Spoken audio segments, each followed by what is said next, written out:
I need you to avoid impulse decisions. And I'm not just talking about you. I'm including this into myself. Selling your stocks when stocks dip, or splurging on big purchases because you deserve it. I work hard. I'm a single mom. No. When the average person is being greedy and pulling all their stocks out, why are you worried about what everyone else has? Well, why are we worried about what's going on with Shannon Sharp? Lakers in 5. You need to be worrying about your life. This studio of ours, I'm like, all right, this is going to be, an investment opportunity. Okay, cool, great. Stock market is on sale. Let me run the play. I'm not nervous. I'm moving with diligence, discipline, and a strategy.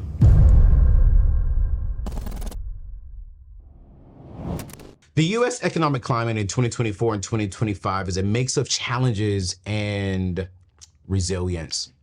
You see, inflation has cooled from its 2022, peak, but remains above the Federal Reserve's 2% target, right?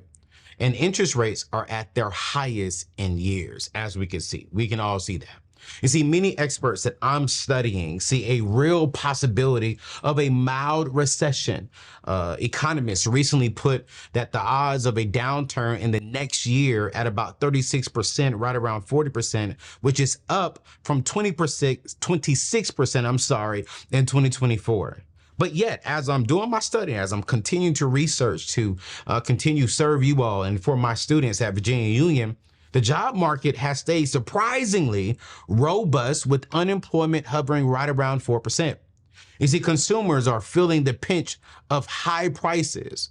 You see, about 70% say that inflation hurt their finances within the past 12 months. But they haven't stopped spending altogether.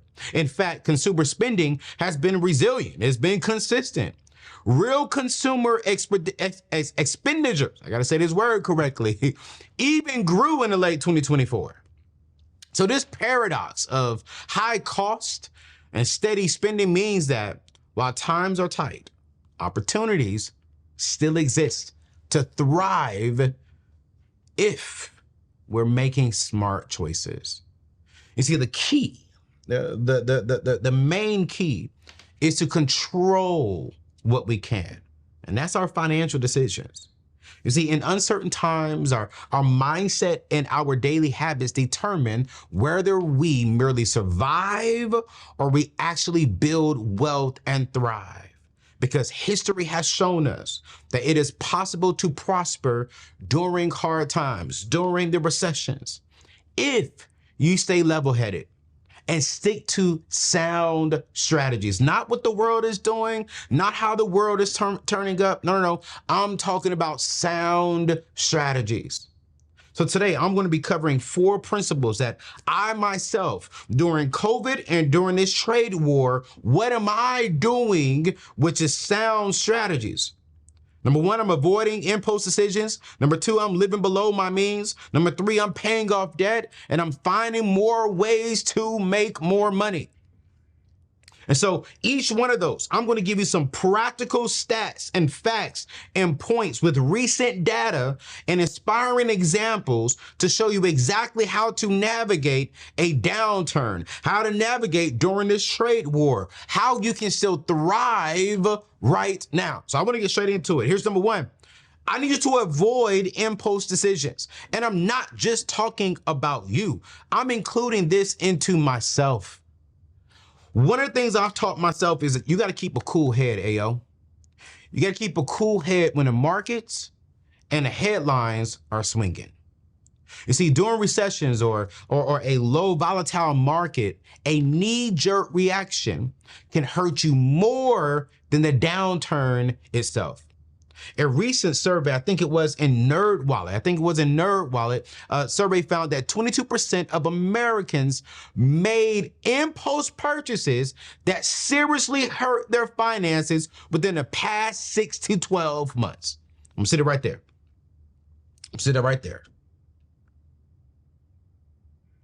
22%. This is nearly 2 out of 10 people say because they made an impulse purchase, an impulse buy. They're paying for that today because it was a wrong decision 6 to 12 months ago. Here's something even more troubling. I think it is about 1 in 6 people admitted they spent more on impulse buying than they did towards investing into the stock market, than they did towards, actually watch this, jumping onto your Moo account and getting free stocks, but they went out there and they bought clothes, hair, makeup, shoes, and had a good time, but they didn't put any money into a sale of stocks, into a sale when it comes to investing, and now they're feeling it. You see, this kind of spur of the moment spending or investing can sabotage your long-term goals. Whether it's panicking and you're selling your investments, you're selling your stocks when stocks dip, or splurging on big purchases because you deserve it. I work hard. I'm a single mom. No. Acting on emotions often leads to regret. Come on, somebody. Come on. Instead, I need us to take a breath and zoom out. This is what wealthy people are doing. We're not panicking. We're not stressing. We're zooming out. Okay, has this happened before? Remember that that economic slumps are temporary, but decisions like selling your investments at a loss or not buying stocks when they're on sale or racking up debt can have long-lasting consequences. Long-lasting consequences. The stock market's recent performance is a great example. After a steep drop in 2022, the S&P 500 surged 26% in 2023. Investors who resisted the urge to flee, like myself, during the bad times, we were rewarded when the market bounced back. In early 2024, investors' sentiments even turned unbeat again. For the first time since 2021, over half of retail investors were bullish on stocks, and nearly half plan to add more money to their portfolios. What's the lesson here, Anthony? What are you talking about? Don't let fear drive your decisions. Because remember, as a Christian, we don't operate out of fear. What do? We stick to a plan. Or bare minimum, this is what I'm teaching myself to do more and more, is to pause and think. You see, when you stick to a plan, you pause and you think, that beats impulse moves. As the legendary himself, I think Warren Buffett likes to say, be fearful when others are greedy, and greedy when others are fearful. Oh my goodness. Oh my gosh. I'm gonna say it one more time. How do I say this? I'm gonna say this in a sweet way. No, I'm gonna say it bold and direct. When the average person is being greedy and pulling all their stocks out, that's when I'm investing more. That's when I'm investing more. Because when others are greedy, oh no. I'm gonna be fearful when others are greedy. When the stock market is up, wait a minute. It's getting expensive. But I'm gonna be greedy when y'all are fearful. I'm buying. Because y'all don't want to go buy, I'm going to buy. Y'all can go out there on Black Friday and buy TVs when they're on sale, but you can't go out here to the stock market and buy them when they're on sale. In other words, keep calm when everyone else is panicking. In fact, Buffett himself made some his boldest investments in the depths of the 2008 crisis, such as a $5 billion stake in Goldman Sachs, when most people were too afraid to act. By avoiding rash decisions, you position yourself to capitalize on the recovery that follows a recession. And that's what it's all about, man. Listen, I want y'all to hear me clearly. Right now, I don't want you to look at it as today is my wealth building day. No, today is a reposition day. Some of us missed out on the wealth opportunities in 2008. Some of us did not take advantage of the wealth opportunities in 2021. But in 2025, if you can just get yourself in position, it will pay off in 2026 and 2027. So here's a practical tip that I really want you to do right now. Create a simple rule to curb impulses. For example, I want you to wait 48 hours before making any large financial decisions. Be it selling a stock, don't do it. Or buying a pricey gadget, don't do it. Don't do it. Buying a car, buying expensive shoes. No. I want you to wait 48 hours. Here's why. Because oftentimes that urge will pass. I was about to cut a big check for my vacation in July. And I got the quote. I was excited about it. And, salespeople, all right, man, go ahead and run that check. Go ahead and pay the deposit. I said, hey, this is above my $5,000. Let me just sit on it. Like, I like the trip, but let me just sit on it. Let me see if I want to, drop this kind of money again. I sat on it for 48. I actually did this one about 72 hours because it was up there. And by the time I got through the 72 hours and I started thinking about, man, do I really want to put that much money on a vacation when I can take some of this money and go buy it into the stocks right now? You see, when you take time to step back and to have a full picture, I don't want to miss out on the opportunity to position myself to be wealthier in 2026 and 2027 because I was selfish and greedy because I wanted to go to Greece, because I wanted to go on this big old private excursion, luxury vacation for my birthday like I do every year. When instead, when I step back, that urge kind of went away, but my urge to invest during this great season, rather than an urge to fill my flesh, I have an urge to fulfill my future, not fulfill my flesh. And when I step back, I say, I'm gonna buy more stocks and I'm gonna still go on a nice vacation, but it ain't gonna be like what it was over the last 3-4 years because times are changing. And the last thing I wanna do is look at myself in 2027 and say, dang, that could have been you, but you decided to go to daggone and drop 20-something thousand dollars over here. You decided to do this over there. You decided to do this over there, but you could have been wealthier. You see, in a stormy economy, patience and a strategy is a superpower.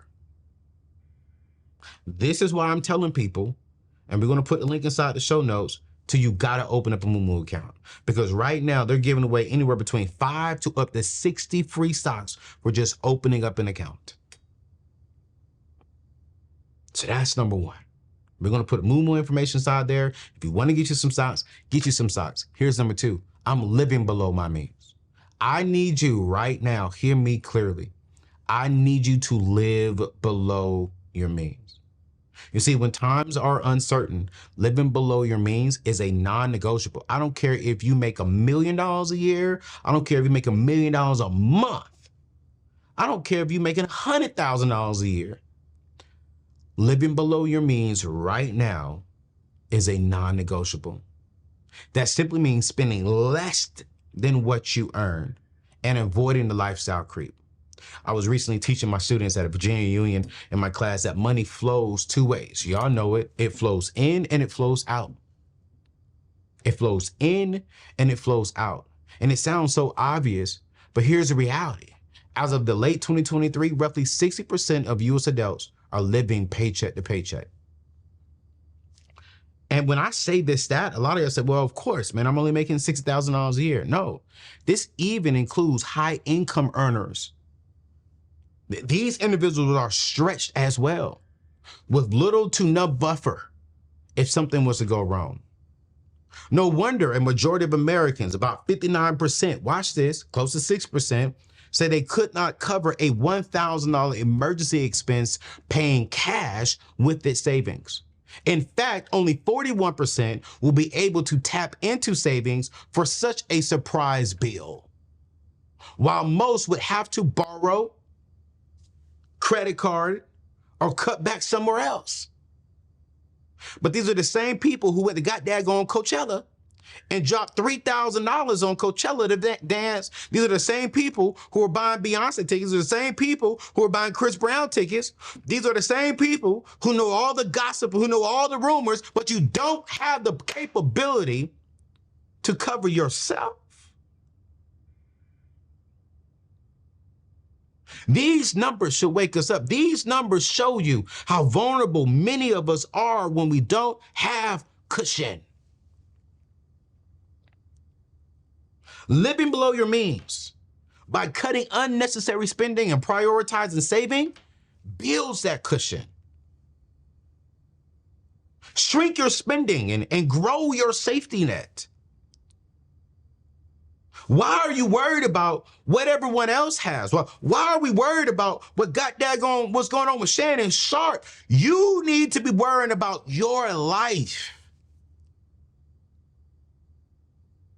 Chris Brown and all these other people, they're already millionaires and billionaires, and they ain't stressing the way that you and I may be stressing. Why? You know why? They got money. You know why? They got emergency fund. You know why? If $1,000 emergency happened, they can cut a check for $1,000. Hell, if $1 million emergency happened, they can cut a check for $1 million. But you, us, not you, us, we look good. We smell good. We driving good. And I want to pause right here because there are a lot of us, there are a lot of us who are making the right decisions. But the truth be told, we need more money. And we're going to talk about that here in a little bit. I'm talking right now to the individuals, you're making decent money.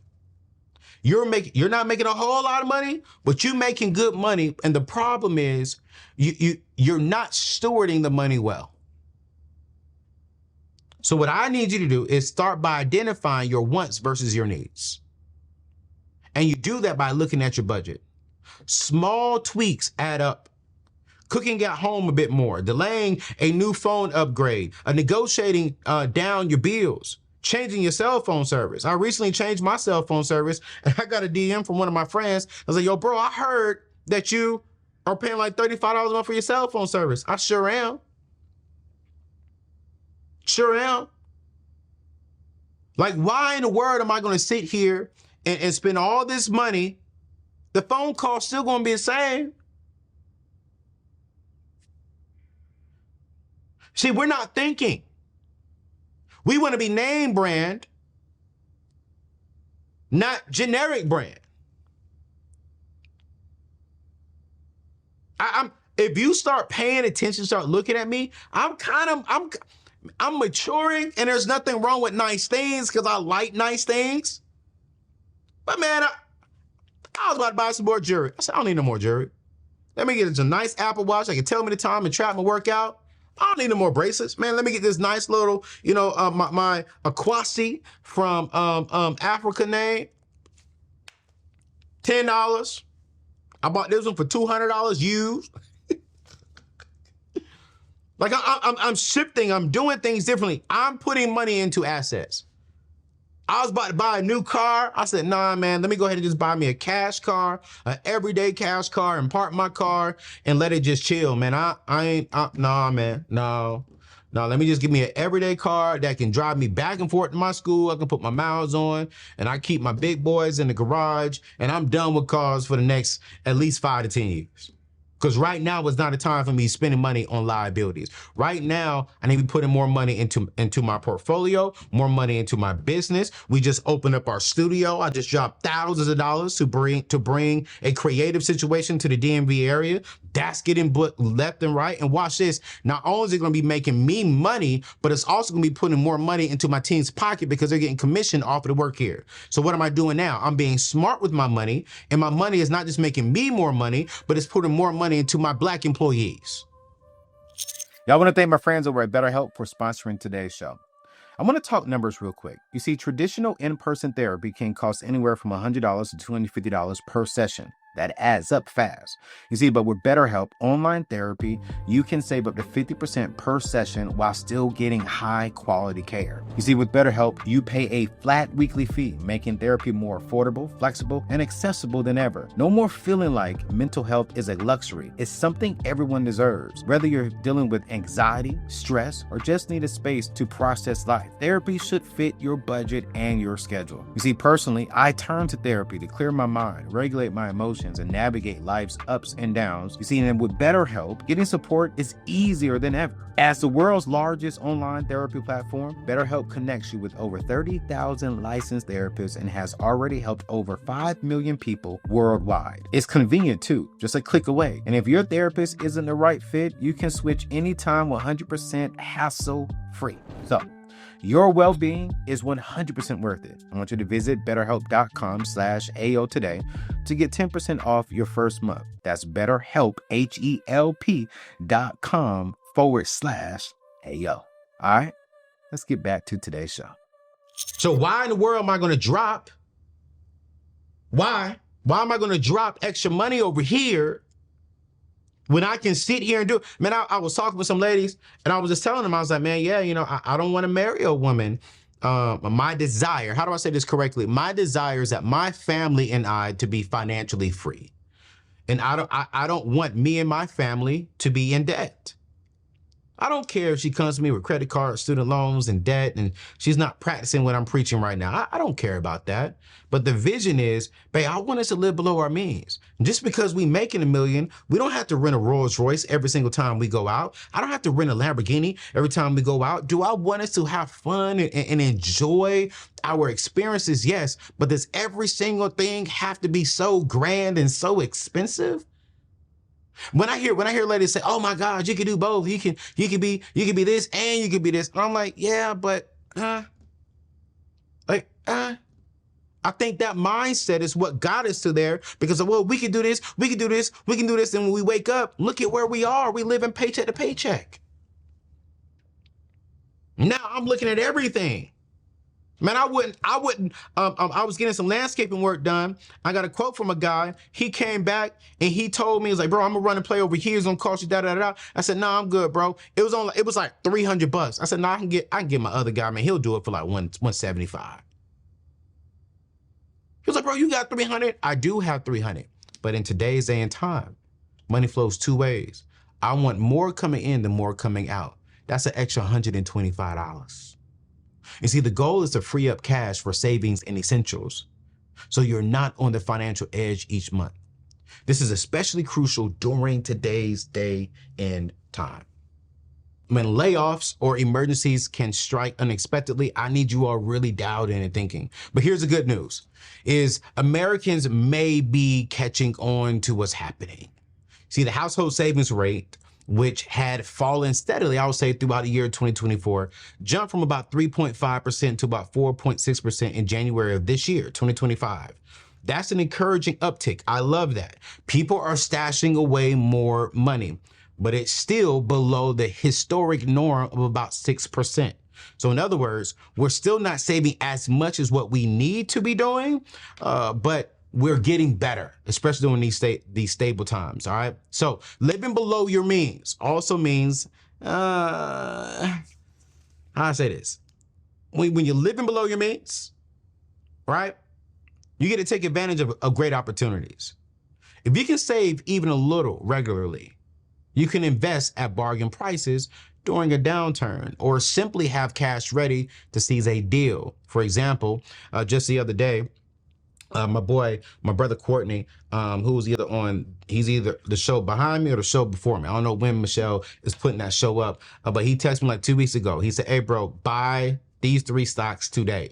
I bought them immediately that day. I called my financial advisor in Jamaica. I said, hey, we're gonna put 10 grand into these 3 stocks. She immediately transferred the money from my account, put the money into that particular portfolio, and we bought the stocks. But if I was out here just balling out, if I was out here just, enjoying this money that we do have coming in, if I wasn't sitting back and saving, if I wasn't sitting back and living below my means, if I wasn't sitting back and looking at a strategy and or a plan, I wouldn't have had the money to do some of the things I've been able to do over the last 3 months. I've gotten out of this whole thing of just splurging. I'm in school, I'm focused, I'm dialed in, I'm investing money into that. This studio of ours, I'm like, all right, this is going to be, an investment opportunity. Okay, cool, great. Stock market is on sale. Let me run the play. Because what we have to remember is that hard times and recessions eventually end. My grandmother once said, a storm never lasts forever. But after every single storm, if you are a homeowner, I guarantee you, your grass is going to be green. You see, those who have savings and live frugal can ride them out and come out ready to prosper when the storm is over. As one U.S. bank strategist noted, many households now appear to be proactively fixing their finances and paying down debt before problems arise, a very different behavior than before in the 2008 crisis. I remember when people were talking about Dave Ramsey and what we were doing with him and how we were teaching, don't be in consumer debt, don't be in consumer debt, pay off your debt, pay off your debt. Then when the 2021 crisis hit, everyone was flocking towards financial literacy people. And that's when Dave Ramsey's team and we really took off, because everyone was like, you were right. If I wouldn't have had all this debt, I would be in a better position. And this is exactly the mindset of living below your means. Tighten up in the good times so you're prepared for the bad times. My dad is a former Marine, and he used to always, I remember it was like, I want to say I was maybe 8 years old. He woke me, my sister, my brother up. I was like 8, Yvette was like 5, and John was like 3, but he could talk. And he put on the board, he had a chalkboard, 6 P's, and he put proper prior planning prevents poor performances. It's actually in both of my latest book, Debt Free Degree and Take Your Seat at the Table, right? And man, it didn't register to me. But it registers even more now when I say tighten up in the good times. It's like store everything in the good times. So that way, when the bad time comes, it's not a matter of if, but when the bad times comes, you're prepared for that season. This is why I went back to school, because there's so many people. And this is why I have people like Courtney on my show, because not only is he practicing what he preaches, but he has education behind it. And these are not just YouTubers who just went out there and played around and then built a brand and made millions off of selling you something that they really don't have education on. Because people will teach you how to win in a bull market. They'll teach you how to win when it's a good time, but when it's hard, that's when true teachers really come out. And this is when I tell everyone, try my method. What's the worst thing that can happen to you? Okay, you may not get your car when you want it. It may take you a year to get it, but you got your car. It might require some short-term sacrifices. It may mean that, hey, I can't buy that item today. Hey, I can't go on that vacation today. But when I go on it, I'm paying for it debt-free and I'm not paying any interest on it. You see, it builds long-term security. So here's something I want you to do today. I got 2 more things. I'm going to get up out of here. Treat saving like paying a bill to yourself. The moment you get some income, pay yourself first by moving, let's say, 5-10% into a savings or an investment account. Living on what's left will naturally keep you below your means. And if 10% is too much at first, hey, start with 5% or even go down to 2%. The key is I want you to establish a healthy habit, because your future self will thank you when an unexpected thing happens. Man, it feels so good. My AC just went out on my house. He came by the house. And he said, hey, yo, we got 2 options. He said, both of them suck. I was like, God almighty. He said, bruh, first option is I can find the leak and I can fix it, but that's going to run you about $3,500. But that's a temporary fix until it happens again. Eventually, you will have to buy a brand new unit, which leads me to my option number 2. A brand new unit is going to be about $7,200. I said, so either way, I'm going to drop a bag. He was like, yeah, either way, you're going to drop something. He said, but let's say if you go the cheaper way, yeah, you can do this today. But if it turns into a hot summer like it did last year, you're going to run that AC unit, and that seal is not going to be able to last all unit if you're going to run it as hard as what we did last year. So now you pay $3,500 for a temporary fix. Then comes the summer months, I got to charge you more because the price is going to go up. You're probably going to spend about $7,500 to $8,000. So now you spent $11,500 in an AC unit when you could have did for $7,500. This is what I told him. I said, I negotiate. I don't care. I said, bro, I'll give you $5,500 for a brand new unit today. Because there's more money in their pocket. I know they're making money. And I knew he wasn't going to come down to $5,500. But I wanted him to come down to at least $6,000. My man came down to $6,000. Started for right around $7,200, came down to $6,000, put a brand new AC unit. Watch this. That emergency just turned into an inconvenience. Why? Because I had the money. I had the money sitting there. And watch this, I didn't even have to go to my emergency savings account. I was able to actually go to my checking account, boom, here you go, bro. And what I did is I went back to my budget. I just moved some things around inside my budget without having to tap in, because I drastically changed my lifestyle over the last 6 to 8 months. Drastically changed it.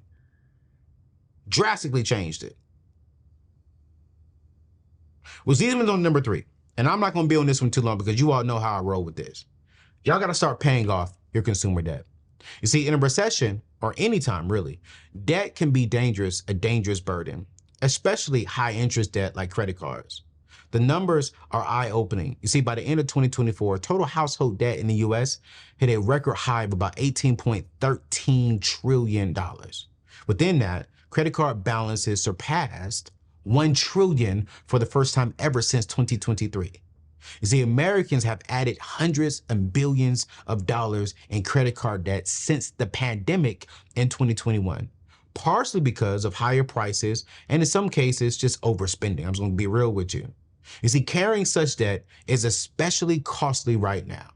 The average credit card interest rate is right around 21%, and I've seen them as high as 28% APR. So this means for every $1 you're spending $1.21 or up to $1.28 per $1 that you're borrowing. And I think there was a recent study that showed that new cards that are coming out within the last 30 days are charging 24+% interest. These rates mean if you only make minimum payments, you'll be in debt for years, paying double or sometimes triple the original amount in interest. The hell? I know I'm a Christian, but I'm like, does that make any sense? It's like, and I don't want to sound so harsh, but man, I just gotta be real. It bothered me to see a study come out and showed that people financed Coachella. I went to buy tickets for this Chris Brown concert. Every concert I like to buy, tickets for my staff and for some of my close friends and say, hey man, just come on out. Because a lot of my staff, we work hard. A lot of my friends, they work hard. I like to buy, I bought tickets to the gospel concerts with Kirk Franklin. We even did one for, what else did we do? I forgot.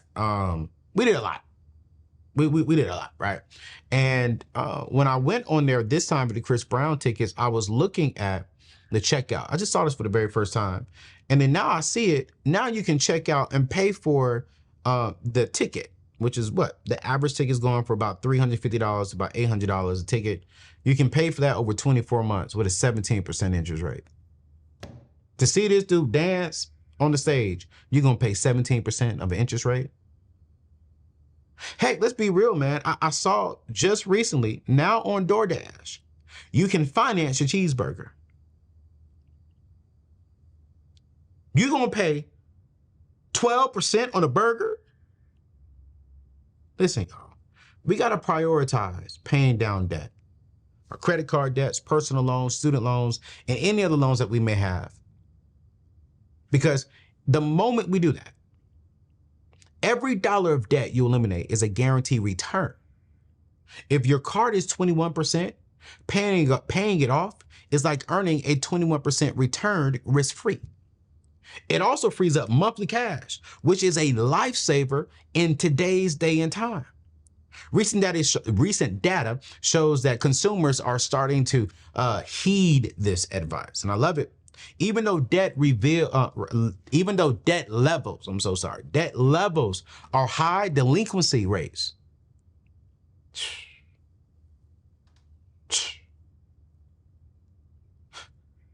I saw this number and I paused. I was like, wait, what?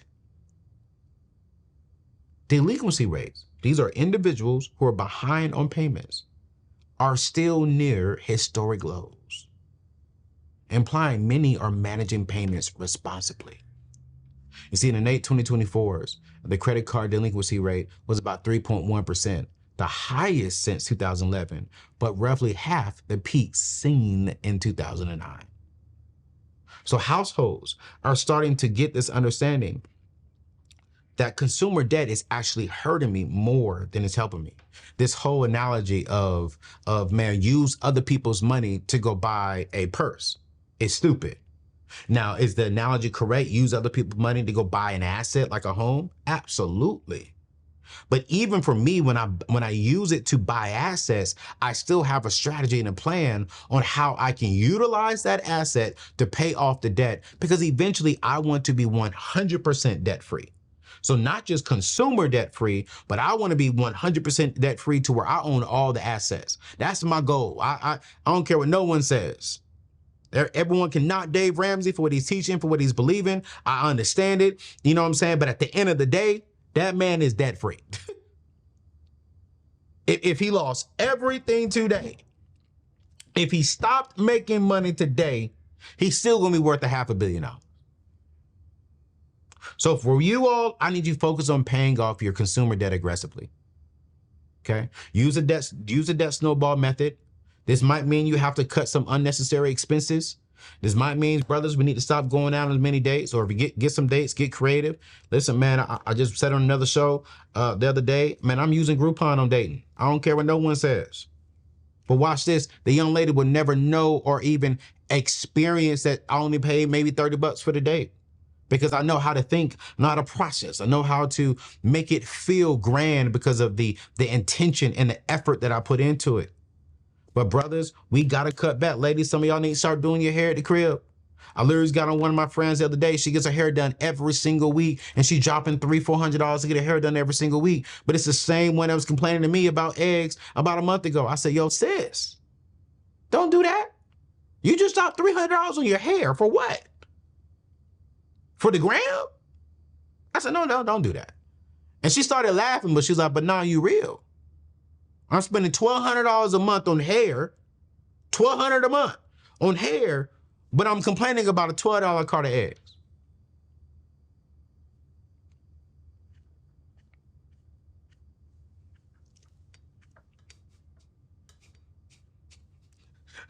Do I need to say anything else? Can I go on to the next point?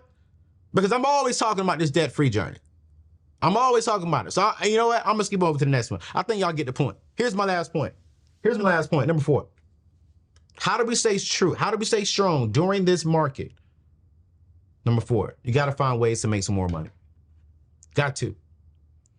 Cutting cost is one side of the coin. Let me be real with you. I think a lot of people get me confused still, and I can say this now being on my own. Being debt-free doesn't mean that you're financially there. Just because you don't have no consumer debt doesn't mean you have arrived. That's step 1. Earning more income, watch this, is step 2. That's not even the arrive.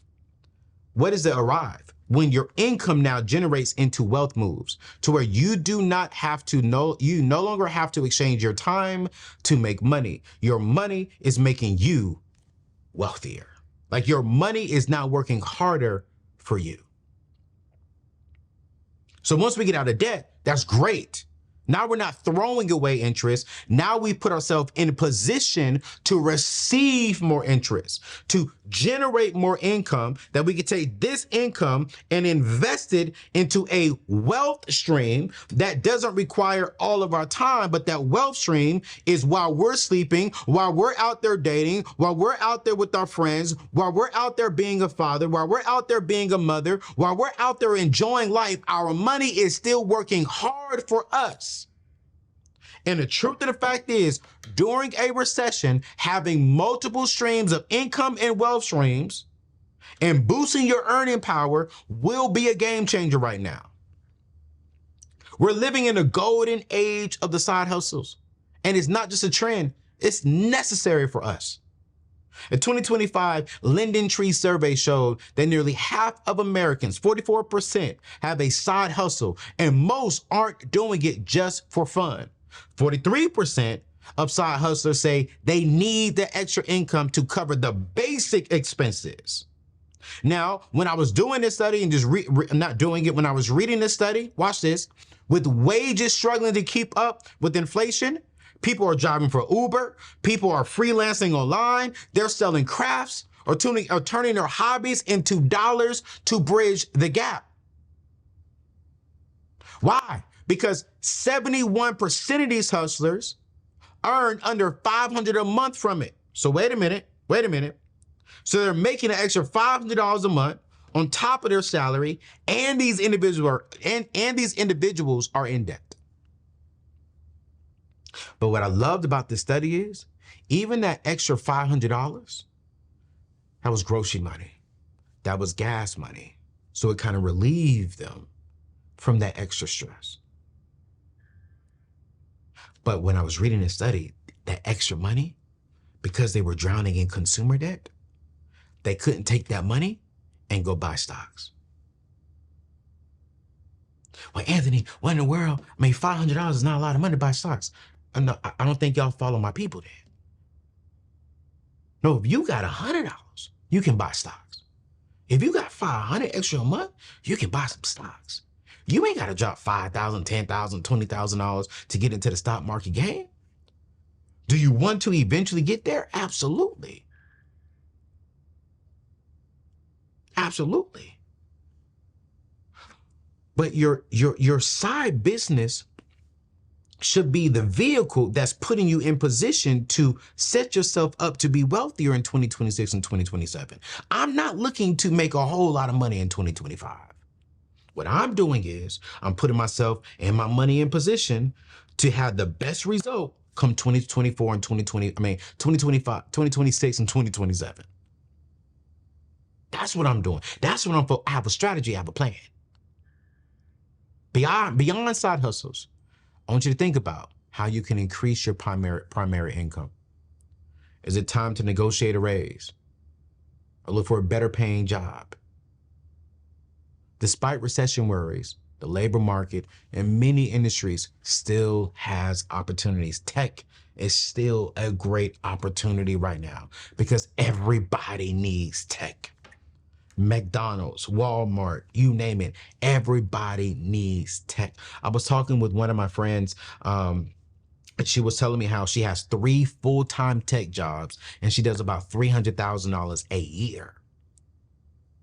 And I was like, yo, as a business owner, I don't know how I would feel about that. She said, Anthony, once you give me the job, I'm going to perform that job. And you should never feel that I have 2 other jobs. One of them, I literally I could do in 2 hours a day. The other one takes me about 5 hours and the other one takes me about 4 hours. She's like, but in the tech, if you really know how to maneuver around, man, you can make $300,000, $350,000 up to $500,000 a year, and you don't have the stress of being a business owner. I was like, yo, okay. So in this recent job market, new jobs are coming available that is allowing you to work from home, that's allowing you to get 100% benefits, that's allowing you to even spend more time with your family. In 2023, I saw this study that job hoppers were getting around a 7.7% salary increase versus about 5.5% of loyal stayers. I don't need none of my team members to get no ideas. You know? But it's like if you job hopping, which is very big in the tech industry, they suggest that you don't stay in a job longer than 2 years.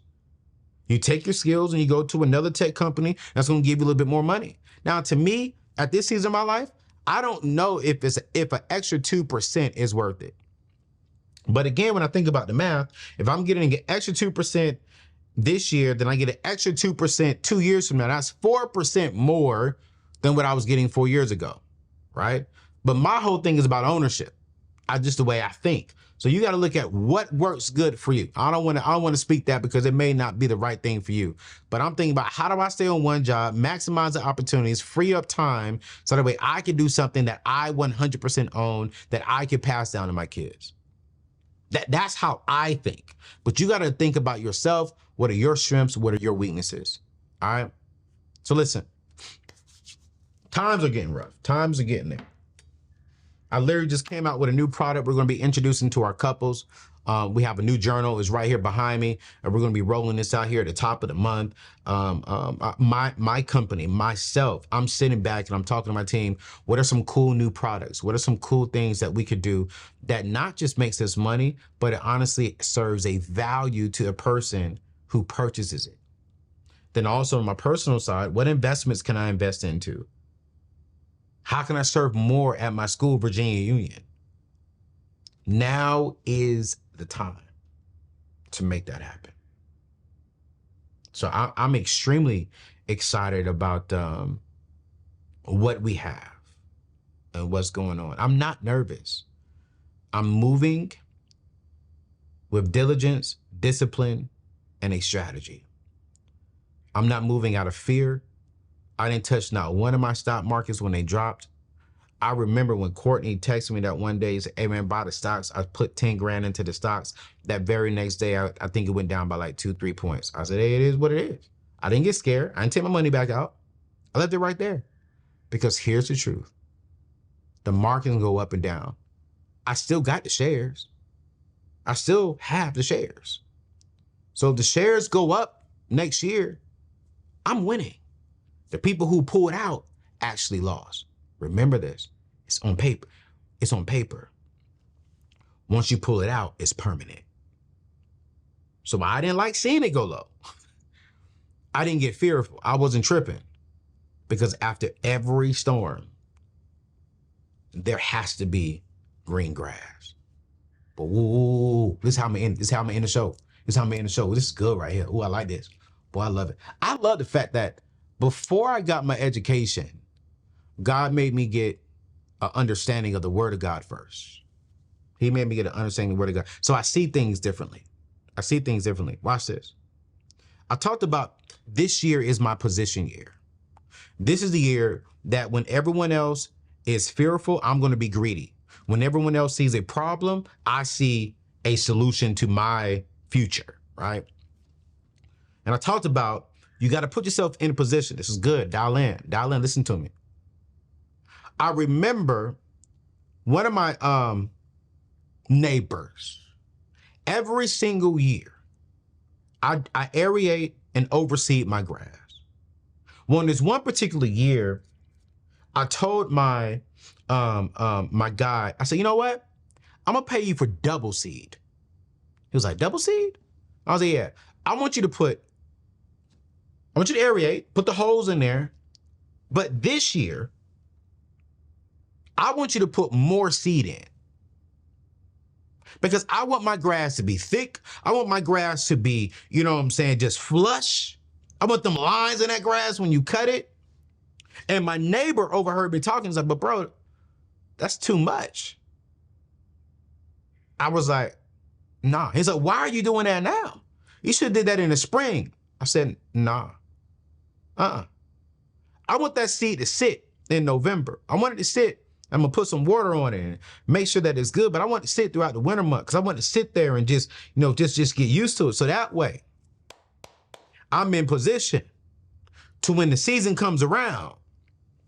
Well, all y'all looking at me crazy because I spent more money on extra seed. Do the whole house that way. I dropped a bag. I said, I desire for my grass to be the thickest and the most beautiful grass in my neighborhood. And so I'm willing to put in the investment when it makes no sense to no one else.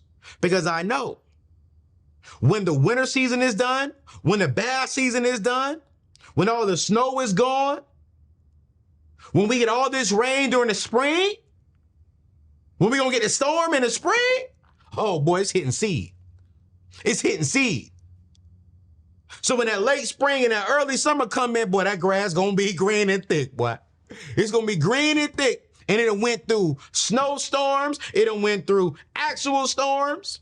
But in the summer months, when everyone else's grass is brown because they didn't water it, they didn't put down extra seed, Anthony ONeal's grass is gonna be thick and flush.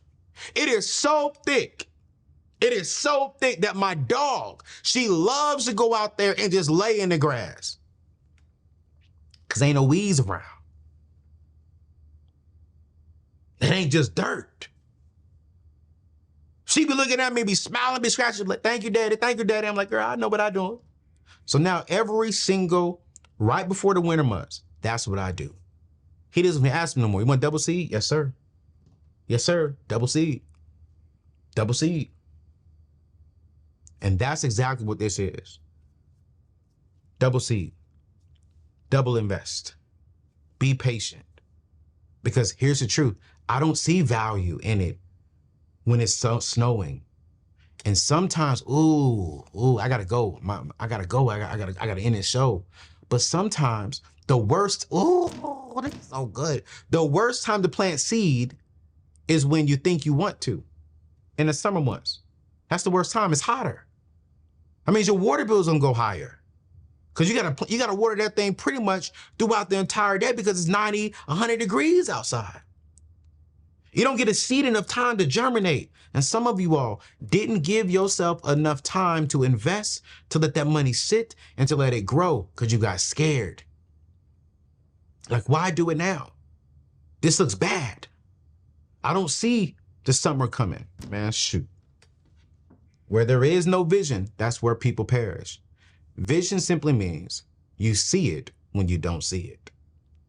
Ladies and gentlemen, it's a good show. I went way over my time, about 20 minutes. It's your boy, Anthony ONeal. Make sure you hit this show, hit it, subscribe it, not subscribe it, Lord Jesus. Hit the thumbs up button, subscribe to the channel. We're at 940,000 subscribers. We're on our journey to 1 million subscribers. This is insane. Love you all. Thank you for rocking with us. Don't forget, when we hit 1 million, we paying off $30,000 in debt of you all. So 3 people will get $10,000 each to pay off the debt. If you're 100% consumer debt free, we're going to take that $10,000 and we're going to invest it. We're going to put it into a mutual fund, index fund, whatever fund you want to put it in towards your future. So all you got to do to be a part of that is just be a part of the family, hit that subscribe button, join our email list. And man, when we hit 1 million, we're going to turn up and we're going to let the world know that by 2053, our E3 community is going to eradicate $1 billion in debt. And by 2053, we would have raised and built $500 million in wealth within the Black community. Join this mission. Join us. I'll see you on the next show. Peace out.